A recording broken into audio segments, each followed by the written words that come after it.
Hey, Alan here. Happy Tuesday Day. Happy Tuesday. Happy Tag Tuesday. I'm here to do the Seriously Well Read tag created by Randy Ray at Literate Texan. I was tagged by a lot of people. Not by Randy, of course, but I was tagged by Book Chat with Pat, Greg, Meli, Meli in the margins. Check out her channel. And let's get to it. Pat's right. There's been a lot of these types of tags. The hardest books I've read tag. So I did that. This is like a month old. Yeah, I don't know why I'm reticent to do the tag. It kind of makes me feel pretentious. Word comes to mind. Snobbish. But I mean, I'll do it. If you don't know, I call myself a Joycean. I've been reading James Joyce since Ulysses since 1985. Don't have that copy of Ulysses. My grandmother bought it for me and inscribed it. From Walden's bookstore in a mall. But so there's the typical 11 or 10 prompts and tag others. I'm not going to tag anyone.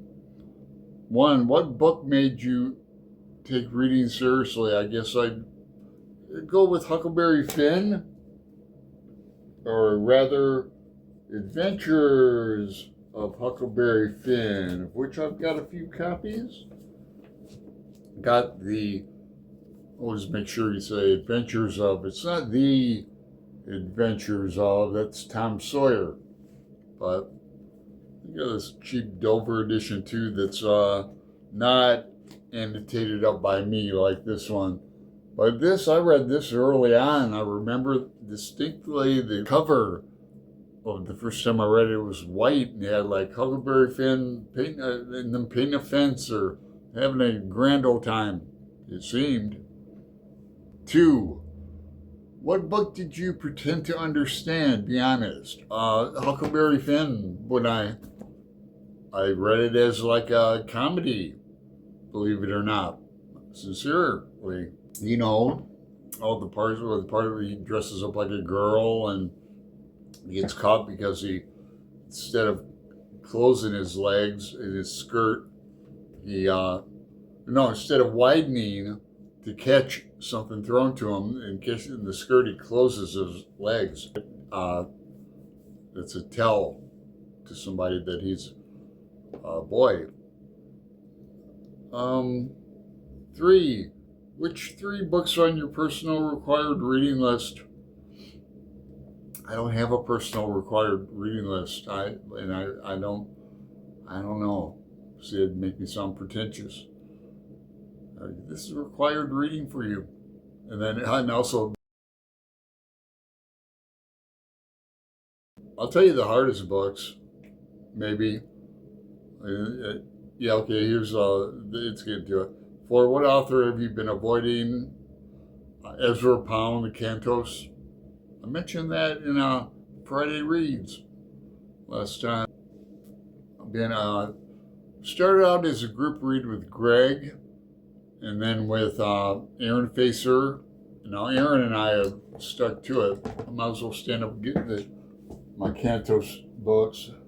And also I mentioned Chris at Leaf by Leaf did a Cantos video. It's only 35 minutes long. He's wearing a Powell's t-shirt. So I have these. Greg, another bibliophile Reed, sent me this because he DNF'd and gave up on the Cantos. It's a hard-ass book. I've got a library book on it, a real thin one, but you know, you can always try harder, and so I'm gonna watch Chris's video, and I've got I'm in communication with Aaron Facer, and we'll maybe tackle it. So we needed some guidance. So Aaron's better than me with it. 5. What's the hardest book you've ever finished? Gravity's Rainbow for the 3rd time. And I finished Finnegan's Wake many times. And don't make me drag it out again. Look in the playlist. Gravity's Rainbow, though, I would say is on peer with as far as understanding. Gravity's Rainbow is easily the hardest American novel I've ever read. See, I have a playlist on Gravity's Rainbow too. We just read it this year. Group read it. 6. What's a book that changed how you read? The ABCs of Reading? Ezra Pound again?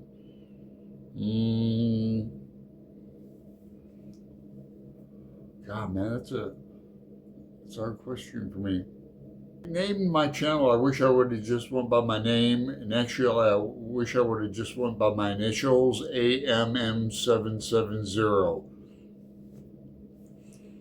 because I wanted to read more classics, and I have in the past 8 years of being on BookTube. So that means I've read, I'm looking up there because all my classics are across the room in another shelf. But I happen to have War and Peace right here. Read this twice. And the only markings in this book I have are at the end. And they're all like character notes. And mostly in scenes and notes on the notes. But I love War and Peace. And I think we're doing a group read of it next year, if I'm not mistaken. I love Anna Karenina. It has one of the biggest spoilers I've ever read in it. I love Dante. I've got a lot of reference books on Dante. The Divine Comedy. My favorite translation is John Cardini, I think you pronounce it. The Brothers K. Group read. I've dipped my toe into Milton, and I'm about ready to ask my friend Pat at Book Chat with Pat if she wants to go around with Paradise Lost again this year. Next year, I host Faulkner in August, co-host with my co-creator Brian at Bookish. We do Faulkner. Take a picture of my Faulkner books, put it up here.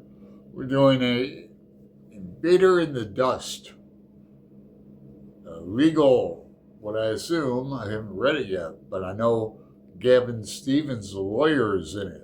So I presume there'd be some lawyer stuff. I like Gavin's brother, Gowan, the drunk, too.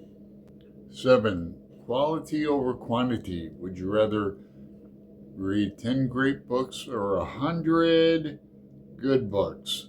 10 great books. 8, what genre are you embarrassed to say you have not read? Don't have an answer to that. I don't have one.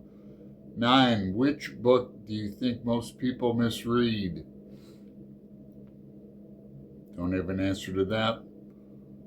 10, what does seriously well read mean to you? Man, I don't.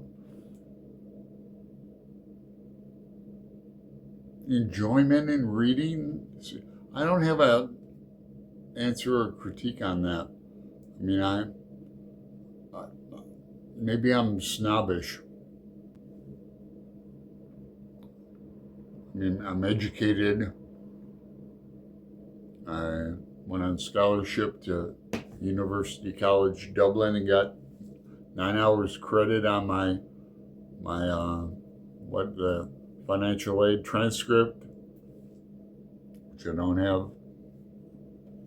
Don't even have my high school diploma or Kent State bachelor degree. I have a lot of, I'm hoping to find some photographs in a filing cabinet in Phoenix when my dad comes up here again this July. That'd be really cool. I have some Grand Canyon hiking photos from the 90s. Havasupai, I hiked down there several times, more than half a dozen. Daytime, nighttime with the dog once. Took a helicopter out once. Out. Walked down. It's easy walking down. What do they call those? The zigzags. 8, 9. Which book do you think? 10. Hey, that's it. Haha, good. Yeah, I'm not going to take anyone. Well, I'm depressed now. Great. Later.